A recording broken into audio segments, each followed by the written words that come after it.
আন্দোলন দেখেছেন, আপনারা আন্দোলন ছিলেন, আমরাও ছিলাম। জনগণকে বাধ্য করবেন না। আপনারা যখন একসময় ক্ষমতায় ছিলেন, জনগণের দাবি ছিল কেয়ারটেকার সরকার। আপনারা নানান কথা বলেছিলেন, আমি সেই দিকে যাইতে চাই না। কেয়ারটেকার মানেন নাই, মানতে বাধ্য হয়েছেন জনগণের আন্দোলনের মুখে, কিন্তু আপনাদের জন্য সুখকর হয় নাই। আপনারা ক্ষমতা আসতে পারেন নাই। আজকে আপনারা ক্ষমতায় কিভাবে এসেছেন বাংলাদেশের জনগণ জানে।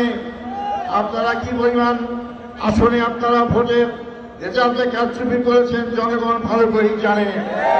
জনগণ থেকে সম্পূর্ণ ভোট দিয়ে আজকে আপনারা ক্ষমতায় নাই। আপনাদের পায়ের তলায় মাটি সরে যাওয়া শুরু করেছে। জনগণের ভাষা বুঝুন, জনগণকে মাঠে আন্দোলন করতে বাধ্য করবেন না।